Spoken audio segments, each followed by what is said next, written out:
Tres asesinatos incomprensibles.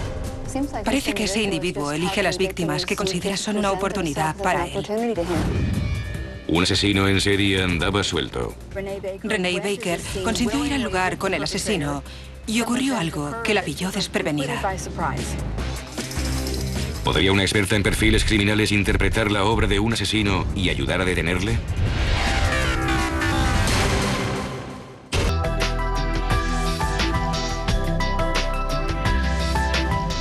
Palm Beach, Florida, conocido por sus elegantes mansiones e imponentes vistas. Pero tras ese idílico paisaje, la gente vive aterrorizada. En los últimos 8 meses, 3 jóvenes han sido encontradas asesinadas. Todas son blancas y todas fueron apuñaladas. Paula Bailey, de 18 años, y Sonia Dos Porter, de 27, aparecieron muertas con pocos meses de diferencia en solares para la construcción en West Palm Beach. 2 meses después, apareció una tercera víctima a pocos kilómetros de las 2 primeras. Y ahora tenemos a Lina Tenila.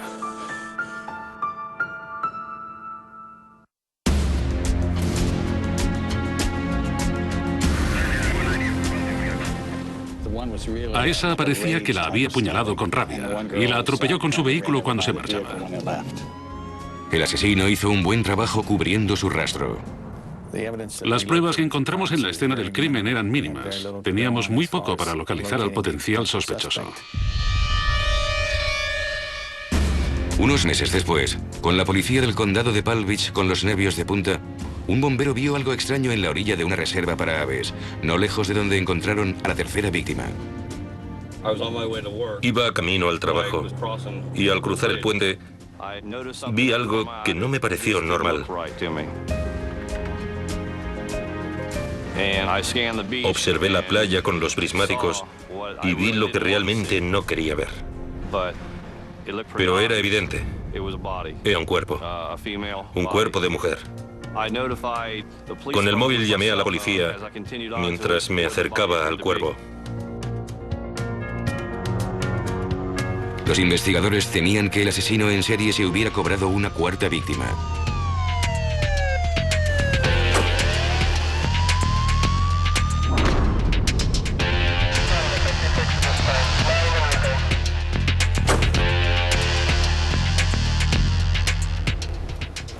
¿Qué tenemos? Aquí, encontró el cuerpo cuando iba a trabajar. ¿Alguien se ha acercado al cuerpo? Yo. ¿Usted? Le tomé el pulso, pero estaba muerta. ¿Vio algún traumatismo en el cuerpo? Cuando me acerqué estaba boca abajo. Tenía el cabello mojado y enmarañado. Así que supuse que se habría ahogado. Así que solo usted se acercó al cuerpo. ¿Nadie más se acercó? Nadie más, solo yo. Los investigadores registraron la escena del crimen en busca de pistas. Junto al cuerpo de la víctima estaba ordenadamente apilada su ropa. Probablemente aún estuviera con vida cuando dejaron la ropa ahí. También estaba su bolso. No habían tocado el monedero ni las llaves del coche. Fue identificada como mujer, blanca, Renee Baker, residente en West Palm Beach. Cuando se encuentra un cuerpo abandonado, boca abajo en la playa, desnudo, saltan las alarmas. Posiblemente se trate de un homicidio. Los investigadores fotografiaron varias huellas de pies y señales de haber arrastrado un cuerpo por la arena. Y encontraron una prueba potencial. Encontramos la colilla de un cigarrillo. La recogimos y la enviamos al laboratorio por si había restos de ADN. El cuerpo fue enviado al depósito de cadáveres y los investigadores intentaron reconstruir los últimos movimientos de la víctima.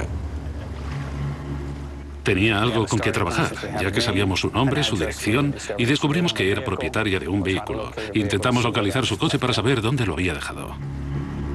Los agentes emitieron una orden de búsqueda del coche de la víctima. Águila 2, señal 14, detrás del almacén. Unidad 660, recibido. Nos dirigimos a dicho almacén. Por fin, la intensa búsqueda dio resultados. Sí, teniente, hemos encontrado el vehículo. Ahora voy para allá. El coche de la víctima estaba en un aparcamiento a pocos kilómetros de donde se encontró el cuerpo. Tras examinar el exterior del vehículo, pasamos a su interior.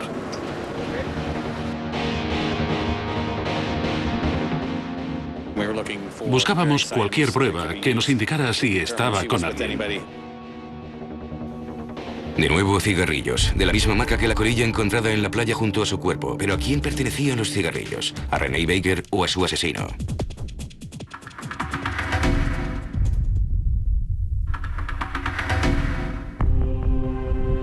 En el depósito, el forense intentaba determinar la causa de la muerte. En ese caso, la víctima fue encontrada boca abajo en un vivero de ostras. Presentaba múltiples cortes y rasguños. Pero no era esa la causa de su muerte. Encontramos fluido en alvéolos pulmonares y en cavidad torácica. Causa de la muerte, ahogamiento. Pero no fue que se bañara a medianoche y se ahogara. Alguien le mantuvo la cabeza bajo el agua. A Renee Baker la controlaron por detrás con una fuerza de flexión, como con una llave de lucha libre. La sujetaron hasta que se ahogó.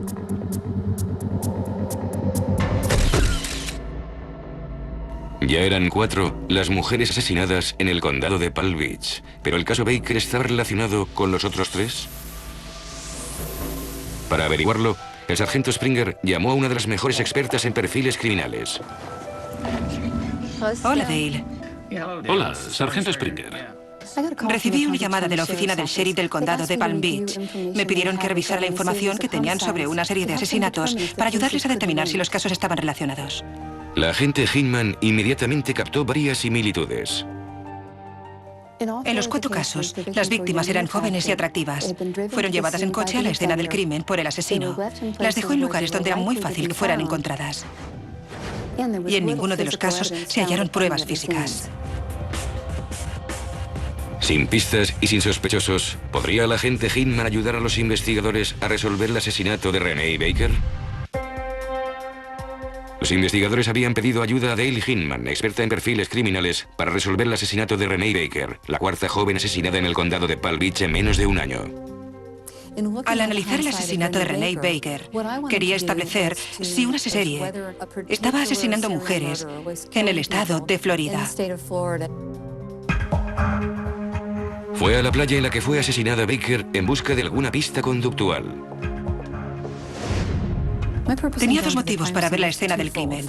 Primero, colaborar con la policía para averiguar qué le había ocurrido. Y segundo, si había algún caso similar.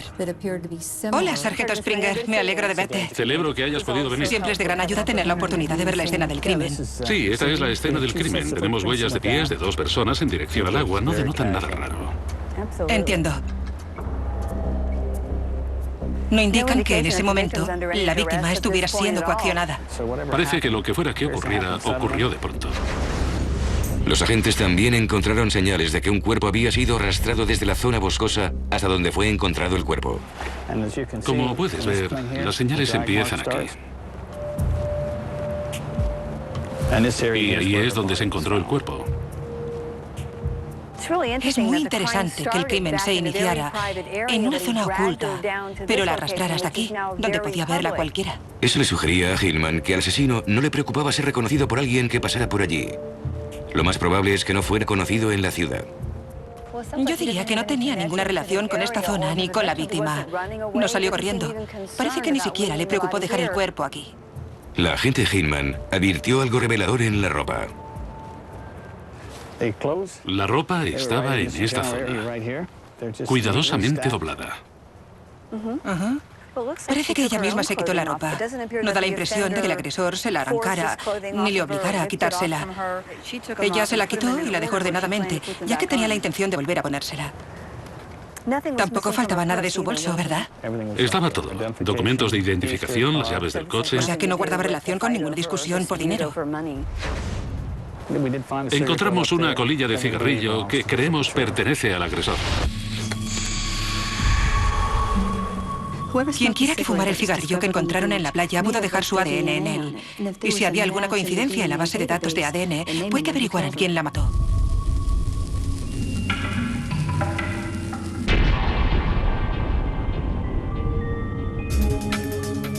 En En el laboratorio, los técnicos intentaban averiguar si esa colilla podía ser realmente una prueba.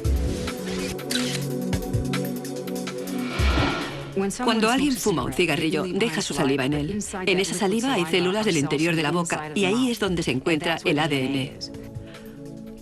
Cortamos una pequeña porción del filtro, lo introducimos en un pequeño tubo de ensayo y lo exponemos a distintos productos químicos. Esos elementos químicos abren el material celular y cuando eso ocurre, aparece el ADN. La doctora Crash identificó el ADN de la colilla. Ahora solo tenían que averiguar a quién pertenecía. Pero de momento no coincidía con ninguno de los existentes en la base de datos nacional. Desesperados por conseguir más información sobre el asesino, el sargento Springer llevó al agente Hinman al lugar en el que fue encontrada la tercera víctima. La gente tiende a seguir un patrón.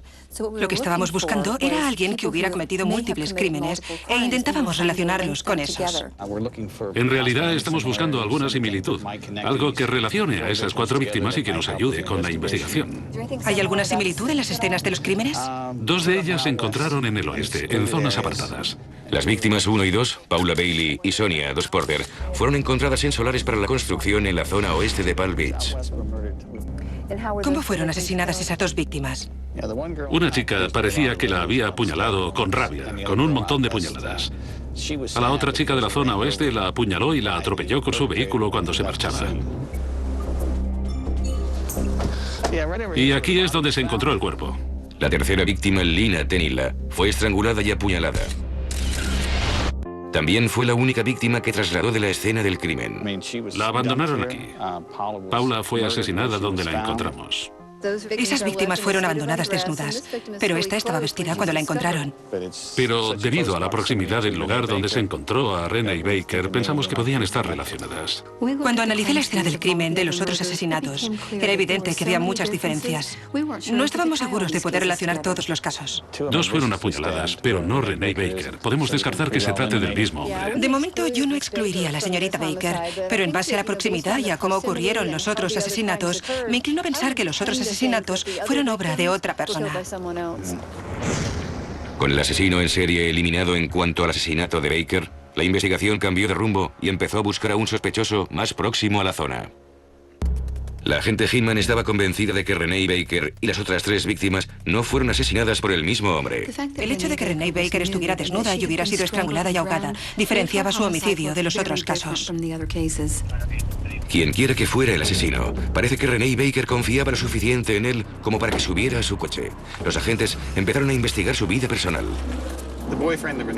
Interrogaron al novio de Renee Baker como potencial sospechoso. En la primera fase de cualquier investigación, el novio o el marido siempre son sospechosos. Pero Paul Butcher, el novio de Renee, sostuvo que no tenía nada que ver con el asesinato. Y la información proporcionada por una fuente inesperada cambió el rumbo de la investigación. Terence Walker estaba en la cárcel y facilitó cierta información. Nos dijo los nombres de unos hombres que le dijeron que habían asesinado a Renee Baker. Cualquier información de esa clase nos la tomamos muy en serio. Con la esperanza de llegar a un acuerdo, Walker les dijo a los investigadores que en la noche en que murió, Renee Baker subió a un coche con 2 traficantes de droga que la asesinaron.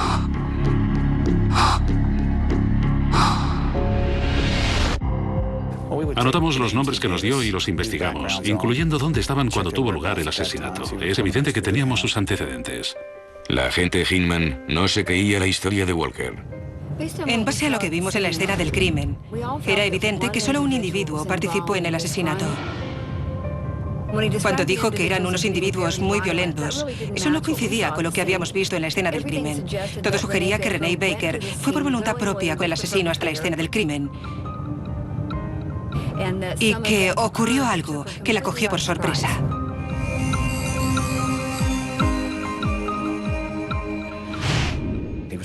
Fue sometido a la prueba del polígrafo y se determinó que no decía la verdad. No había nada que corroborara la información que nos había proporcionado. No nos sorprendió que Terence Walker mintiera. La información que nos facilitó no coincidía con nuestro perfil. Describió a los 2 hombres como violentos traficantes de droga que fueron vistos juntos con la señorita Baker. Pero en la escena del crimen, aparte de las huellas de sus pies, solo había otras huellas de pie. Al quedarse sin pistas, los agentes volvieron a hablar con los amigos de René y averiguaron algo que su novio, Paul Butcher, no les había dicho. En la noche de su asesinato, René y él habían discutido. Él dijo que realmente no habían discutido. Por ser la última persona en verla con vida, según creíamos nosotros, sí, era un potencial sospechoso hasta que pudiéramos eliminarle. Paul Butcher fue interrogado varias veces. El coche de René se estropeó y le llamó a él. Fue hasta donde estaba su coche. Intentó ponerlo en marcha y al no conseguirlo, ella le pidió dinero y él se negó. Declaró que entonces se marchó y que esa fue la última vez que la vio con vida. Los investigadores sospecharon de su historia. En ese punto, el novio era un sospechoso a tener en cuenta.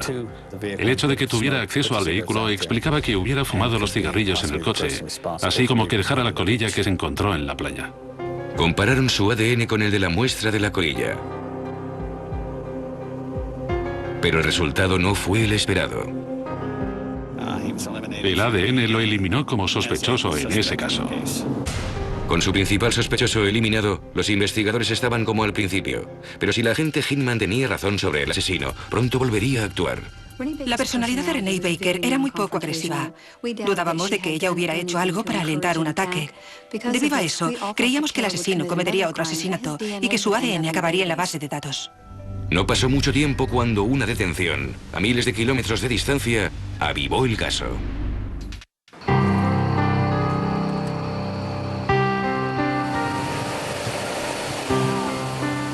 Puede que el asesino de René Baker eludiera ser detenido, pero dejó tras de sí su ADN en un cigarrillo, y este coincidía con el de un hombre que acababa de ser detenido en California, acusado de agresión sexual.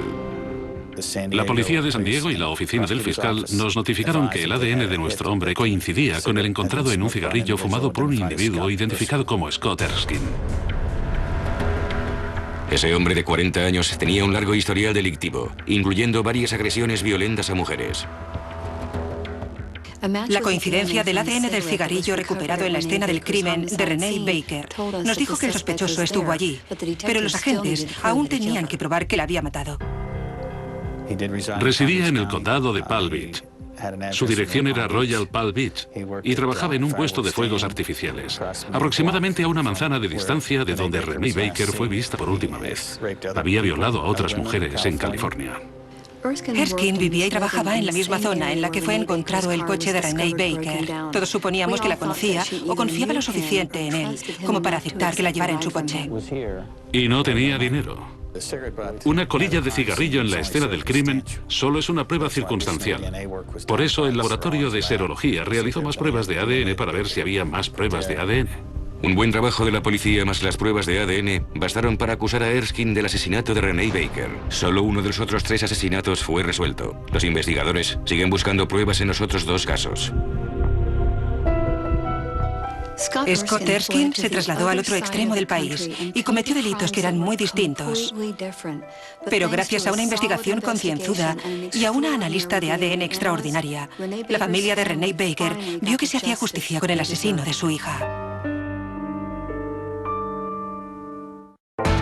Una ciudad aterrorizada. Teníamos a un asesino en serie en la zona. Un crimen demasiado horrible para creerlo. Parece que esa era la intención del asesino.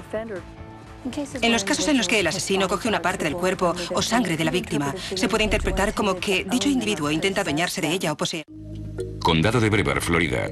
En él se encuentra Port Cañaveral, el segundo puerto de escala de cruceros más importante del mundo. Pero una primavera ese paraíso tropical se conocía mejor por una serie de crímenes monstruosos.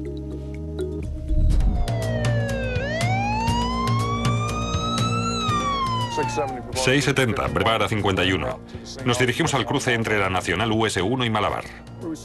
Recibimos una llamada sobre unos niños que estaban paseando por el bosque y encontraron lo que parecían ser unos huesos.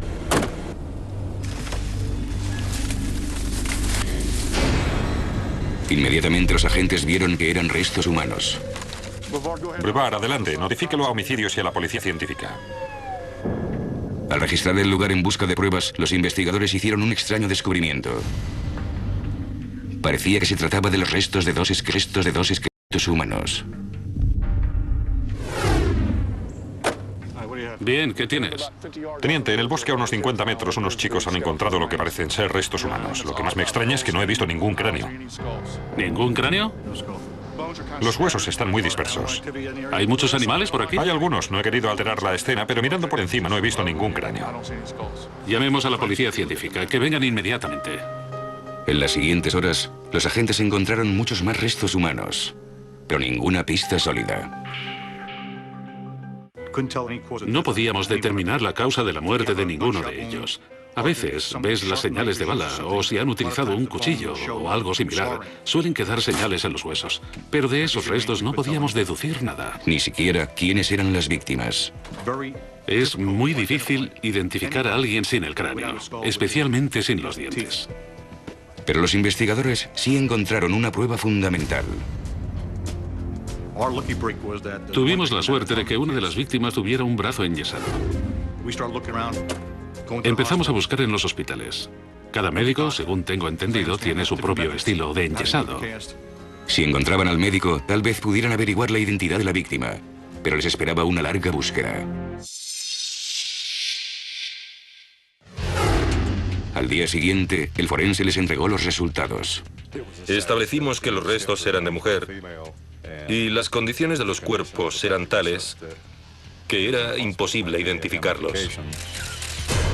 Pero el forense pudo determinar que ambas víctimas se enfrentaron al mismo horripilante destino. La causa de la muerte fue por decapitación. Se llegó a la conclusión de que lo hizo con un solo golpe.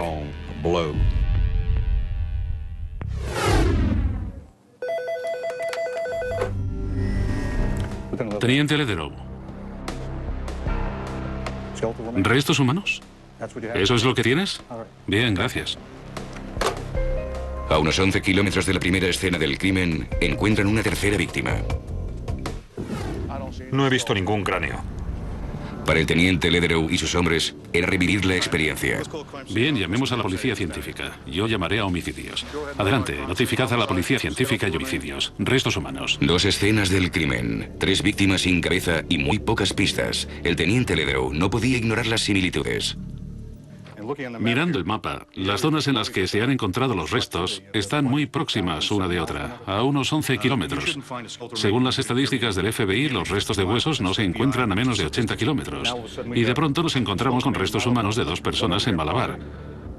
Y de otra persona aquí en Palm Bay. Esto no es muy normal. Creo que tenemos un asesino en serie en la zona. Pero hasta ahora los agentes no habían podido detenerle. Dale Hinman, experta en perfiles criminales, había trabajado en innumerables casos de asesinos en serie. Una de las razones por las que el asesino les cortara la cabeza podría ser para retrasar la identificación positiva de las víctimas. El asesino sabía que hasta ahora había salido bien librado, así que ¿qué le impediría salir o buscar a otra víctima? ¿Podrían detenerle los investigadores antes de que atacara de nuevo?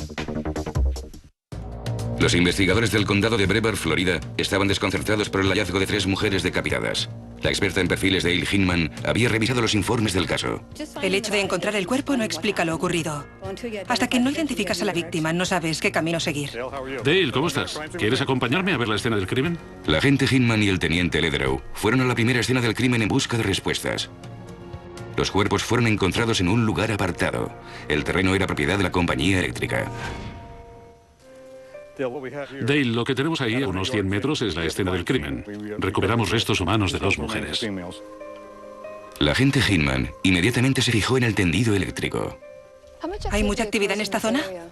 No, Dale, no hay mucha actividad por aquí. De vez en cuando vemos huellas de motos de motocross y tal vez de una furgoneta del condado que viene a inspeccionar el tendido eléctrico. ¿Qué distancia hay entre la ruta de acceso y el lugar en el que fueron encontrados los restos? Los restos se encontraron a unos 100 metros al este de una torre del tendido eléctrico. Los restos estaban en el camino. Pocas personas se acercan a esa zona apartada por donde discurre el tendido eléctrico. Para la agente Hinman, el hecho de que el asesino dejara los cuerpos revelaba un propósito clarísimo. Las investigaciones sugieren que los asesinos tienden a dejar los cuerpos en lugares que les son familiares, un lugar en el que ellos se sienten cómodos. Tal vez viva o trabaje por aquí cerca y sabe que este es un lugar seguro y que tardarán en encontrarlos, a no ser que pase un empleado del condado. Pero el asesino no solo eligió ese lugar porque le era familiar. Para él era importante dejar los restos en un lugar en el que no fueran encontrados enseguida. A mayor grado de descomposición, menos posibilidades de identificar a la víctima. La gente rápidamente se dio cuenta de que iban tras la pista de un criminal muy inteligente. Alguien que sabía cómo mantenerse un paso por delante de los investigadores. Llegó a una conclusión que sería clave. El hecho de que dedicara mucho tiempo a pensar dónde dejar los cuerpos era significativo, porque muchos asesinos son descuidados. Cuando han cometido el crimen, abandonan a la víctima en el lugar más cercano, un lugar en el que el cuerpo será encontrado rápidamente porque no les importa. La persona que cometió esos crímenes pretendía que las víctimas no se encontraran muy pronto. La firma de la decapitación encajaba con el perfil de un asesino cuidadoso y organizado. Lo más interesante es que no encontramos el cráneo. ¿Es esa la única parte que faltaba en ambas víctimas? Sí, solo el cráneo. Encontramos los dedos de la mano, de los pies, todo. Para mí lo más importante es que pretendía que la víctima no fuera identificada. Era posible que las cabezas estuvieran en otro lugar, tal vez como un trofeo del crimen. Hasta ahora, el asesino había conseguido ir un paso por delante de la ley, dejando a los investigadores muy poco con lo que trabajar. Todo en este caso nos decía que había sido cuidadosamente planeado. Cuantas menos pistas dejara, más tiempo tardaría la policía en identificar a las víctimas, y más difícil sería averiguar quién había estado con ellas por última vez o quién había sido visto cerca de ellas. Pero cuando parecía que se había perdido toda esperanza, los agentes obtuvieron su primera pista. El yeso encontrado entre los huesos dio lugar a la identificación de una de las víctimas. Localizamos al médico que había enyesado el brazo de la víctima. La víctima era una mujer que llevaba meses desaparecida. Vivía en un condado junto al nuestro. Fuimos a hablar con sus padres y amigos. Fue vista por última vez haciendo autostop. Una amiga suya la vio subir a un coche pequeño, normal, de color claro, en la Nacional US1, en la ciudad de Malabar. Y nunca más volvieron a verla. La amiga solo vio brevemente al hombre que conducía.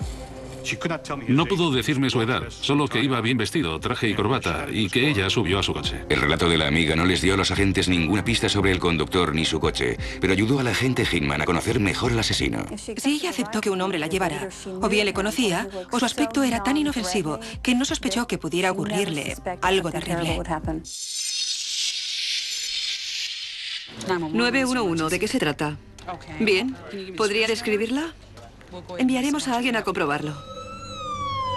Luego, a pocas manzanas de donde se habían encontrado los cuerpos, descubrieron a una mujer deambulando por la calle desnuda, esposada y medio muerta. Recibí una llamada de la central diciendo que acudiera al centro médico Holmes con relación a una agresión sexual. Los médicos del hospital nos dijeron que era muy probable que no superara esa noche. ¿Esa joven tenía que ser la víctima número 4? En ese caso era posible que el meticuloso asesino hubiera cometido un error. Los asesinos en serie sofisticados y experimentados siguen en libertad porque no dejan pistas que nos permitan averiguar quiénes son. Pero es cuando cometen un error y dejan una pista cuando podemos cogerles. ¿Sobrevivirá la víctima para contar su historia? En Florida, los investigadores están buscando a un asesino en serie. Esperan interrogar a una joven encontrada deambulando desnuda cerca de donde habían sido hallados los cuerpos. Cuando llegué al hospital, los médicos y las enfermeras me dijeron que esa chica estaba a las puertas de la muerte. No esperaban que superara la noche. Pero antes de perder el conocimiento, reveló algo sorprendente. Dijo que un coche pequeño, normal, paró y el conductor se ofreció a llevarla. Se sintió muy cómoda con él. Era posible que fuera la cuarta víctima. Los investigadores solo podían esperar. Todo dependía de si la joven superaba la noche.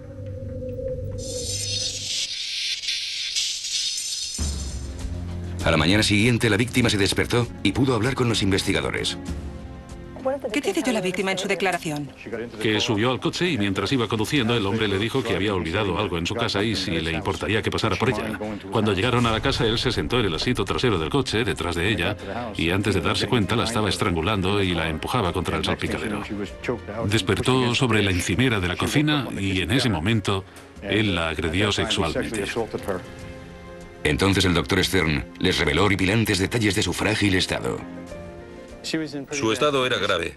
Tenía abrasiones en el cuello, los tobillos, las muñecas, venopunciones en ambas fosas antecubitales, donde normalmente se extrae sangre. Había perdido nada más y nada menos que un 45% de sangre. ¿Podría explicarnos por qué, teniendo en cuenta las heridas, perdió tanta sangre? Dale, creo que yo puedo explicártelo. Al hablar con la víctima, me explicó que el sospechoso le extrajo sangre varias veces durante los 2 días que estuvo retenida en su casa. Y que le dijo que era un vampiro y bebía sangre. ¿Un vampiro de verdad? Era una revelación horripilante, pero la agente Hinman había visto esa conducta enfermiza con anterioridad. En los casos en los que el asesino coge una parte del cuerpo o sangre de la víctima, se puede interpretar como que dicho individuo intenta adueñarse de ella o poseerla, teniendo partes de la víctima dentro de él. En base a lo bien que le ha ido, creo que probablemente lo haya hecho antes. Y entonces, buenas noticias. La víctima pudo reconocer la casa en la que estuvo cautiva. Pertenecía a un inverosímil sospechoso, a un tal John Cratchley, de 39 años, casado y con hijos. John Cratchley era ingeniero y trabajaba para la corporación Harris en Palm Bay. Había nacido y crecido en la zona de West Virginia y fue a los mejores colegios y universidades. Había trabajado en el Pentágono con una acreditación gubernamental de alto nivel e iba a presentarse a las elecciones municipales. No era una persona que causara miedo o pánico en nadie. Tenía vínculos con la comunidad, una familia, un empleo. Los agentes se dirigieron a la casa de Cratchley. Rodeamos la casa. Le hablamos por el megáfono. Atención en el interior de la casa, oficina del sheriff del condado de Brevard.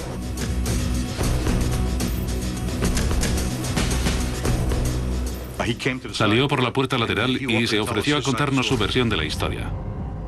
En ese momento me dijo que fue sexo consentido. Lo habían hablado y ella participó voluntariamente. Cratchley también dijo que ella le permitió extraerle sangre para que él la bebiera. El teniente Lederow no creyó a Cratchley, pero necesitaba pruebas para corroborar sus sospechas. En el garaje empezaron a encontrar pruebas.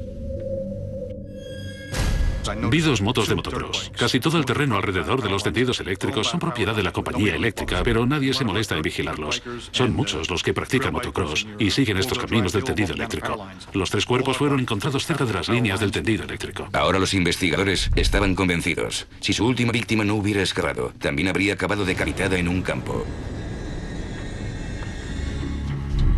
El teniente Lederow comentó sus descubrimientos con la agente Hinman. Esta es la cocina de la casa del sospechoso. Llevó a la víctima a la cocina tras estrangularla en el coche. Ella despertó sobre esa encimera. Fue aquí donde le extrajo sangre por primera vez. Le tapó los ojos con cinta aislante negra y le clavó la aguja en la vena del brazo. Ella pudo vislumbrar algo a pesar de la cinta aislante. Había conectado un tubo a la jeringuilla. La sangre que le había extraído la vertió en una taza y se la bebió. Este es el segundo cuarto de baño de la casa. Y ahí fue donde la víctima permaneció dentro de la bañera durante 2 días. Esa es la ventana por la que escapó. Creo que tenía intención de mantenerla en la bañera y luego allí mismo desmembrar su cuerpo. Le habría sido más fácil. Tiene sentido, porque si todos los casos están relacionados, ese sería el lugar más lógico para retenerlas y luego poder limpiar todas las pruebas. Estoy de acuerdo, sí. Pero no todo había sido eliminado. El teniente Lederow encontró algo que excluía cualquier duda que tuvieran sobre John Cratchley. En uno de los armarios encontré entre 15 y 20 medallones con cadenas propios de mujeres. Trofeos que un asesino en serie coleccionaría de sus víctimas. Un trofeo es un símbolo de conquista de la víctima y es algo que el asesino suele guardar durante largos periodos de tiempo. Cuando la agente Hinman comparó su perfil con John Cratchley, coincidían a la perfección. Era listo y concienzudo, con gran capacidad para planificar. ¿Pero su cuidadosa planificación sería suficiente para librarse de la cárcel? Cuando los investigadores registraron la casa de John Cratchley en busca de pruebas del supuesto ataque del vampiro, advirtieron que faltaba algo. ¿Dónde está el resto de su ropa y el bolso? No había nada más. En la casa no se encontró nada más. La ropa y el bolso habían desaparecido. Suena algo definitivo. Si se había deshecho de la ropa y el bolso, es que no esperaba que sobreviviera y se marchara. Dice mucho sobre si fue sexo consentido o no. Entonces, los investigadores tuvieron otra idea. Visitaron por sorpresa el despacho de John Cratchley. La misión dio resultado. Cuando registramos su mesa, encontramos en su billetera la foto de una víctima que más tarde averiguamos había desaparecido. Encontramos 73 tarjetas de fichero de 7 por 12 centímetros con nombres de mujeres. También encontraron 50 fotos de mujeres atadas, estilo bondage. Muchos de los nombres de las tarjetas y de las mujeres de las fotos fueron identificadas como personas desaparecidas.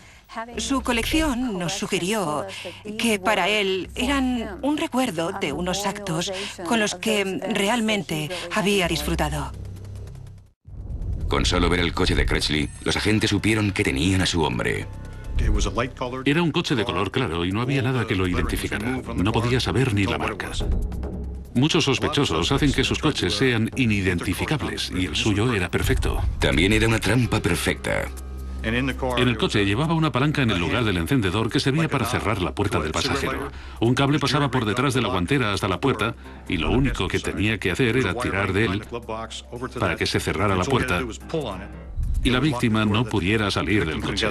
Como había dicho el agente Hinman, Crutchley lo tenía todo previsto, hasta el más mínimo detalle. Planeaba lo que iba a ocurrir y eso no era negociable. Buscaba una víctima que pudiera capturar. No era algo que ocurriera sin motivo alguno ni de forma improvisada. Era una persona que sabía lo que quería hacer y buscaba a la víctima para hacerlo. En la oficina del sheriff, Crutchley empezó a hablar. Me dijo que normalmente era muy tímida, pero que yo la excitaba. Eso es lo que me dijo. Y toda esa historia de Charles Manson, una de sus fantasías era irse a la cama con Charles Manson o algo así. Confesó haber violado y agredido a la víctima que sobrevivió, pero no los casos no resueltos. Un par de sus compañeros de celda nos informaron que John tenía un cráneo en su propiedad que no habíamos visto al registrarla por primera vez. Volvimos con más órdenes de registro y excavamos en el jardín. Creo que sacó el cráneo de su propiedad.